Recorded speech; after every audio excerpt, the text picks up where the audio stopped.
BJP के जो प्रमुख हैं सोमवीर राजू, उन्होंने कल एक रैली में बोला कि आप हमें वोट दीजिए, 1 करोड़ के करीब हमें वोट दीजिए तो हम 50 से 70 रुपए के बीच में आपको लीगर प्रोवाइड कराएंगे। तो वो नरेंद्र मोदी की पॉलिसी है, सबका साथ सबका विकास को सबको पिलाओ, वही पॉलिसी चल रही है। यानी अब शराब पिलाएंगे, एक आदमी बोलता है शराब पिलाएंगे, केरल का आदमी कहता था कि आपको बीफ खिलाएंगे। यही इनका हिपोक्रेसी है ना, कि कुछ भी करेंगे सत्ता के लिए, शराब भी पिलाएंगे, बीफ भी खिला देंगे, जो बोले कर देंगे, बस सत्ता चाहिए लोगों को।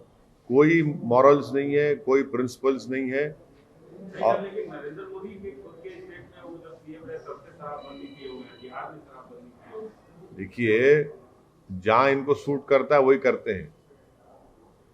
केरल में इनका एक प्रेसिडेंट कहा था कि आपको बीफ देंगे, इलेक्शन में याद होगा आपको, और अब ये कह रहे हैं कि शराब दे देंगे। तो इनके पास कोई मॉरल स्टैंडर्ड्स नहीं है, सत्ता के लिए कुछ भी करेंगे। अब एक नया ऐलान कर दिए, शराब फ्री में पिला देंगे। अरे भाई, आप ये क्यों नहीं कहते कि हम आप सबको दूध पिलाएंगे फ्री में, हम बच्चों को उनके न्यूट्रिशन का इंतजाम करेंगे। ये शराब से बड़ी मोहब्बत होगी बीजेपी वालों को, बहुत ज्यादा मोहब्बत नजर आ रही शराब से। ऐसा लग रहा है कि अंगूर की बेटी से निकाह कर चुके हैं लोग। सर, मालेगांव ब्लास्ट केस में योगी जी ने कहा कि जो हिंदू संगठन लोग हैं और हिंदू लोगों को टारगेट किया गया और कांग्रेस इसकी माफी। किसने कहा? योगी आदित्यनाथ। देखिए, बाबरी मस्जिद की शहादत डेमोलिशन हुआ, एक कन्विक्शन नहीं हुआ, मोदी सरकार अपील नहीं करती। मक्का मस्जिद में बॉम्ब ब्लास्ट हुआ, 7 लोग मारे गए, उसके खिलाफ अपील नहीं करती। समझौता ट्रेन ब्लास्ट हुआ, कौन किया नहीं मालूम, अपील नहीं करते। तो ना बाबरी मस्जिद किसने शहीद किया वो नहीं मालूम, ना मक्का मस्जिद का ब्लास्ट किसने किया किसी को नहीं मालूम, समझौता ब्लास्ट किसने किया नहीं मालूम। मालेगांव में 2006 में खबरस्तान में बॉम्ब ब्लास्ट हुआ, 48 लोगों की मौत हुई। 2008 में यहां पर बॉम्ब ब्लास्ट हुआ मालेगांव में, दोबारा 8 लोगों की मौत हुई। अब ये तमाम विटनेस अगर हॉस्टाइल हो रहे हैं तो इसका मतलब ये है कि ये केस खत्म हो जाएगा। फिर किसने किया मालेगांव 2006 किसमें किया, 48 लोग मर गए, उनकी फैमिली को कौन जवाब देगा। मालेगांव 2008 में 8 लोग मौत हुई, कौन किया। क्या साध्वी प्रज्ञा ठाकुर के नाम पे वो मोटरसाइकिल है नहीं है। मुंबई में 92 के ब्लास्ट में एक मारुति वैन थी एक लेडी की, वो वैन के ऊपर उसको सजा हो गई, तो इस पर सजा नहीं हो सकती क्या? अब ये तो बताना पड़ेगा सरकार को। क्या ये सरकार मरने वालों जो मौतें हुई है उनको इंसाफ दिलाएगी नहीं दिलाएगी? आप तो खामोश बैठे हुए हैं। ये तो सरकार का काम है, सरकार तय खून दे। जो लोग मर गए मालेगांव में, जो लोग मरे हैदराबाद में, जो समझौता ब्लास्ट में मरे, उनको क्या मैसेज दिया जा रहा है, क्या मैसेज दिया जा रहा है उनको? सर, कानपुर में एक समाजवादी पार्टी के कुछ लोग बीजेपी के नेता बन के प्रधानमंत्री की जो रैली उसमें कार में तोड़ किए। किसमें? प्रधानमंत्री मोदी की रैली में कई लोगों ने तोड़फोड़ की है, गाड़ी की कांच। किसकी गाड़ी की तोड़फोड़ की? बीजेपी की गाड़ी तोड़फोड़ की है और समाजवादी पार्टी के लोग भी हैं। मेरे को नहीं मालूम, मेरे से अभी मालूम हो रहा है, इस बारे में कोई इल्म नहीं है। सर, यूपी में कैश टनल मिला है, कहीं ट्रंक्स भर भर के कैश मिला है, उस पर आपका क्या कहना है? रेड्स चल रहे हैं यूपी में। प्रधानमंत्री से पूछना चाहिए कि नोटबंदी के बाद भी इतना पैसा कैसा आया वहां पर। डिमोनेटाइजेशन के नाकाम हो गया प्रधानमंत्री जी। 500 गई, 2000 गई, क्या क्या बोले थे। अब ये भाई यहाँ तो माशाल्लाह खजाना निकल रहा है, 180 करोड़ रुपये, जिसमें 2000 की नोटें भी हैं। यूपी प्रदेश में ठोक दो के बावजूद भी इतना पैसा निकल रहा है। डिमोनेटाइजेशन शुरू दिन से हम कहते नाकाम साबित है, नाकाम साबित हो गया। इतना नोट आया वहां पर। और ये पता चलाना चाहिए कि आखिर ये इतना पैसा है किसका, सरकार बता दे। इसकी खुशबू तो पूरे भारत में फैल रही है। सर, प्रदेश में काफी सक्रिय हैं आपसे, बहुत ज्यादा उत्तर प्रदेश जा रहे हैं और वहाँ के जाड़े में आप गर्मी भी पैदा कर रहे हैं अपने सियासी वक्तव्यों से। लेकिन आपके एक जोरदार एक आरोप लग रहा है, जो काफी पहले से लग रहा है, लेकिन इधर भी कुछ ज्यादा आप पे आरोप लग रहा है कि आप बीजेपी को जिताने के लिए इतनी मेहनत कर रहे हैं। नहीं, अब देखिए, जिंदगी में मेरे को कोई चीज़ आती है तो मेहनत करना आता है। मैं मेहनत कर रहा हूँ, जो मैंने अपने बड़ों से सीखा है। अगर कोई मेहनत नहीं कर रहा है तो मैं क्या करूँ उसमें? अब जिताना हराना तो जनता का काम है, और अल्लाह जिसके मुकद्दर में कामयाबी लिखा वो कामयाब होगा। अब हम क्या लोकसभा का चुनाव लड़े थे, फिर भी बीजेपी जीत गई, राहुल गांधी हार गए, 300 सीट पे बीजेपी आई, हम तो सिर्फ 3 पार्लियामेंट की सीट पर लड़े, और कहीं पर भी बीजेपी कामयाब नहीं हुई 3 पर हमारे लड़ने की वजह से। तो ये इल्ज़ाम बेबुनियाद है। इल्ज़ामात तो लगते रहेंगे, बड़े बड़े अंबियाओं पर, रसूलों पर, बुजुर्गों पर, औलिया अल्लाह पर इल्ज़ाम लगे 10 दिनों से क्या है, मुझे कोई फ़र्क नहीं पड़ता। मैं अपना काम है मेहनत करना, अपनी पार्टी के लिए काम करूंगा, अपनी पार्टी के कैंडिडेट्स की कामयाबी के लिए काम करूंगा। और इलेक्शन जो लड़ा जाता है तो आप किसी को जिताने के लिए या खुद को हराने के लिए नहीं लड़ते इलेक्शन, अपने कैंडिडेट को जिताने के लिए इलेक्शन लड़ते हैं। हम मेहनत करेंगे, इल्ज़ाम लगता है लगने दीजिए। इसका मतलब यह है कि अब सबको अंदाज़ा हो रहा है कि MIM पार्टी का मौक़िफ़ बड़ा स्ट्रांग है, और ये देख रहे हैं कि कितना आवाम का अज़्दहाम है, कितना स्पॉन्टेनियस लोग आते हैं। और हमारे पास, हमारे पब्लिक मीटिंग्स में लोगों को पकड़ पकड़ कर लाया नहीं जाता है, मोबिलाइज नहीं किया जाता है, तो खुद मोहब्बत से आते हैं। देखिए फिरोजाबाद में क्या हाल था, फिरोजाबाद में तो पूरा फिरोजाबाद उमन पड़ा शहर पूरा उस पब्लिक मीटिंग में। सर, हम ये जो कैश टनल की बात करते हैं, जो अभी रिसेंटली मिला है, तो बीजेपी कह रही है कि इसमें एसपी का हाथ है, मतलब एसपी पार्टी का हाथ है, पर एसपी वाले कह रहे हैं कि उनका कोई हाथ नहीं है। नहीं, चलिए किसका हाथ है नहीं है, मगर इतना पैसा एक आदमी के पास कैसे आया?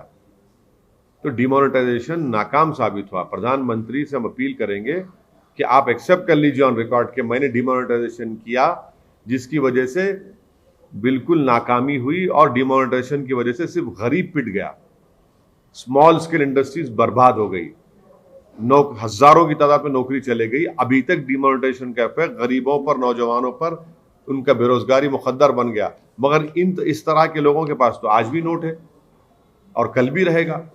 तो डिमोनेटाइजेशन नरेंद्र मोदी का जो ब्रेन चाइल्ड था वो सरासर नाकाम साबित हुआ है। सर, बिहार के चुनाव में आपका रिजल्ट तकरीबन 90% के आसपास। नहीं, 19 सीट लड़े थे, जिसमें से हम 5 सीट पर कामयाबी हासिल किए। 9 पर महागठबंधन जीते हमारे खिलाफ में, और 6 पर NDA ने कामयाबी हासिल की। कितनी सीटें उम्मीद कर रहे हैं? अब देखिए ना, मैं हथेली की लकीरों को देखकर बोलने वाला तो एक्सपर्ट नहीं हूँ, ना मैं सेफोलॉजिस्ट हूँ, ना सितारों को देखकर बोलने का इल्म है। हाँ, मेहनत करना मेरे हाथ में है, मेहनत हमारे पूरे पार्टी के लोग कर रहे हैं, और मुझे यकीन है कि इंशाअल्लाह ताला पहले से बनिस्बत MIM का बेहतर परफॉर्मेंस होगा। और हमको उम्मीद है अल्लाह से और उत्तर प्रदेश की जनता से कि वो अपने दुआओं से, अपने वोटों से नवाज कर MIM के उम्मीदवारों को कामयाब करेगा। कितने सीट सर? 100 सीट पर तो शौकत साहब प्रेसिडेंट ऐलान किए हमारे कि हम चुनाव लड़ने की तैयारी कर रहे हैं। सर अभी मतलब कैंडिडेट्स अरे इतने बड़े पार्टी ऐलान नहीं करे, अब हमारे से पूछ रहे हैं। बीजेपी रूलिंग पार्टी, उनसे पूछ लीजिए 300 में कितनों को ड्रॉप करेंगे, 100 को करेंगे, 50 को करेंगे। उत्तर प्रदेश के जो पुराने मुस्लिम लीडर्स हैं, कुछ मौलाना हैं, उनको आपकी उत्तर प्रदेश में जो आपकी आमद हुई है उससे बड़ी तकलीफ हो रही है, क्या कहना है? नहीं, मैं उनकी तमाम की इज्जत करता हूँ, और उनको तकलीफ हो रही है तो मेरे पास उनकी तकलीफ की दवा है, वो मुझसे रब्ता कर लें, उनकी तकलीफ दूर हो जाएगी अगर मुझसे मुलाकात करेंगे। मगर उनको ये देखना है कि जयंत चौधरी के स्टेज पर 10 साल का ज़मीरुल्लाह एक MLA है, उसको आप ढकेल देते हैं। कई ऐसे वीडियोस आ रहे हैं कि बड़े बड़े मुस्लिम नेता हैं समाजवादी के, उनको पीछे बिठाया जाता है। ये क्यों हो रहा है? हम तो ये बोल रहे हैं कि हिस्सेदारी की लड़ाई MIM पार्टी लड़ रही है। आप हिस्सेदारी की लड़ाई में आप शामिल हो जाइए, आप आगे बढ़िए, हम आपके पीछे काम करेंगे। आप बहुत आपने साथ दिया, आप देखिए कितने सम्मेलन, ब्राह्मण सम्मेलन हो रहा है, ठाकुर सम्मेलन होता है। अरे भाई, मुसलमानों की तो कोई अहमियत ही नहीं रही ना उत्तर प्रदेश में, उनकी वोट की वैल्यू की अहमियत नहीं रही। तो इसलिए हम इन तमाम बुजुर्गों से ये अपील कर रहे हैं कि इन नौजवानों की सरपरस्ती करिए बाप। ये जो नौजवान जो दौड़ रहा है, हिस्सेदारी की लड़ाई लड़ रहा है, आप उन नौजवानों की सरपरस्ती करिए, उनके लिए दुआ करिए, उनके लिए आशीर्वाद करिए, और यकीनन आपको जो तकलीफ हो रही है मेरे पास उसका इलाज है, मेरे से मुलाकात करिए।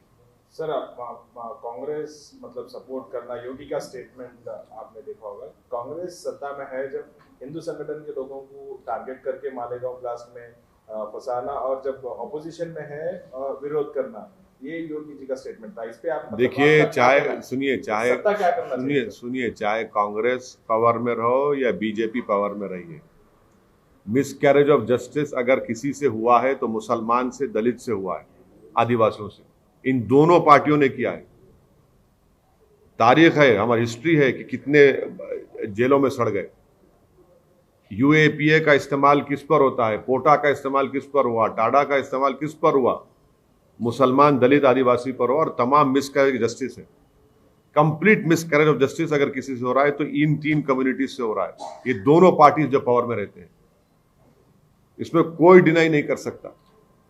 1.5 साल, 3 साल, 4 साल जेल में और बरी हो जाते हैं। क्या बीजेपी के 6.5 साल में उन्होंने इस्तेमाल नहीं किया? कानून को गलत इस्तेमाल किया, जेलों में डाल दिया, और 4 साल 5 साल के बाद बरी हो जाते हैं। कोई पूछने वाला नहीं है उनको, कोई सजा देने वाला नहीं है उन पुलिस ऑफिसर्स को।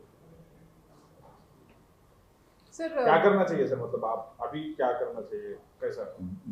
कानून में तरमीम करिए कि जो कोई भी गलत तरीके से किसी पर झूठा केस डालेगा तो उस पर भी सजा होगी, उसको, ऑफिसर पर या जो भी प्रोसिक्यूशन करेगा। क्या बात है, आप बताइए, 5-5 साल 6-6 साल आप जेल में रहेंगे और जब निकलते हैं उसके बाद केस खत्म, कोई पूछने वाला नहीं है। एक लड़का 8-9 साल राजस्थान में जेल में था, जाकर अपनी अम्मा की खबर पर रोता है कि अम्मा तुम आज मेरे सामने नहीं है। क्या हो रहा है ये? तो मिसकैरेज ऑफ जस्टिस डेफिनेटली हो रहा है। और इसी तरह के कानून जब आप बनाएंगे तो कानून आप बना देते, बुक कर देते और जेल में उनको डाल देते, सड़ा देते वहां पर, और 8-9 साल के बाद बरी होते। सर, कोविड केसेस जैसे हम देख रहे हैं बढ़ रहे हैं दिन बर दिन, और अब जो है वो प्रधानमंत्री नरेंद्र मोदी ने बूस्टर डोज भी अनाउंस कर दिया है। देखिए, प्रधानमंत्री जो है ना, वो बूस्टर छोड़िए, प्रधानमंत्री हमको ये बता दे कि मैंने पार्लियामेंट की स्पीच में ये कहा था कि हमारे हेल्थ वर्कर जो है फ्रंट लाइन, उनको कोविशील्ड या कोवैक्सीन का 2 डोज लेकर 7.5-8 महीने हो गए। अब ये कह रहे हैं कि प्रिकॉशनरी वैक्सीन। अरे भाई, उनकी इम्यूनिटी खत्म हो चुकी है। प्रधानमंत्री देश को बता दें, नंबर 1, कि उनको प्रिकॉशनरी वैक्सीन तो कोविशील्ड कोवैक्सीन नहीं लग सकता है, सब एक्सपर्ट्स ने कह दिया। तो क्या प्रधानमंत्री कोवोवैक्स या जेनोवा का mRNA वैक्सीन लगाएंगे, या बायो ई का भारत बायोटेक का जो नेजल देंगे? क्या देंगे? अभी आप तो इमरजेंसी यूज ऑथराइजेशन दे रहे हैं और बड़े जनवरी 15 से सबको लगा देंगे। कितना झूठ बोलेगी सरकार ये? जनवरी 15 से अगर आप लगाएंगे हेल्थ वर्कर्स को, और 60 साल की उम्र के जो बुजुर्ग हैं जिनको कोमोर्बिडिटी, कौन सा लगाएंगे सरकार, बताइए आप? इमरजेंसी यूज ऑथराइजेशन का मतलब क्या है कि जिसको इमरजेंसी में यूज करेंगे। ये बता रहा है कि इस सरकार के पास प्रिकॉशनरी वैक्सीन या बूस्टर वैक्सीन की तैयारी नहीं है, कुछ तैयारी नहीं है, और देश को झूठ बोल के आंखों में धूल झोंक रहे हैं। ओमाइक्रॉन के लिए बूस्टर शॉट या प्रिकॉशनरी वैक्सीन जरूरी है। आप क्या देंगे? कोविशील्ड कोवैक्सीन तो नहीं दे सकते ना आपको mRNA वैक्सीन देना पड़ेगा। इंग्लैंड, यूके ने सितंबर में ऑर्डर किया था, आपने 1500 करोड़ रुपए दिए किसको? कॉर्बोवैक्स को। कब देगा वो? कब देगा? जनवरी के एंड में देगा। आप कह रहे 15 जनवरी से सबको लगा देंगे, पूरे डॉक्टर्स को, फ्रंटलाइन वर्कर्स को, और आपके 60 साल के ऊपर जो है। आप कौन सा देंगे बताइए ना? और कितने आपके पास मेडिसिन है बताइए, वैक्सीन कितने आपके पास? कुछ नहीं है, कुछ तैयारी नहीं है आपके पास, सिर्फ अनाउंसमेंट, जुमला, हेडलाइन मैनेजमेंट है। बच्चों को भी 3 तारीख से। अरे कौन सा लगाएंगे बच्चों को? आप तो इमरजेंसी ऑथराइजेशन का मतलब है कि इमरजेंसी में लगाएंगे। आप कौन सा कॉर्बोवैक्स लगाएंगे, कोवोवैक्स लगाएंगे, या फिर वो भारत बायोटेक का नेजल का ड्रॉप्स करें, कौन सा लगाएंगे? आपका कोई ब्लूप्रिंट ही नहीं है, आप तो सिर्फ अनाउंस कर दिए। ये तो सेकेंड वेव आने से पहले वैसे ही हुआ था, अब ऐसे ही कर रहे हैं लोग। हम तो समझे कि सेकेंड वेव में जो बर्बादी हुई, जो लाखों में लोग, भारत के लोग मारे गए थे, आप उसके लिए तैयार रहेंगे थर्ड वेव के लिए, मगर अभी भी आप वही गलती कर रहे हैं।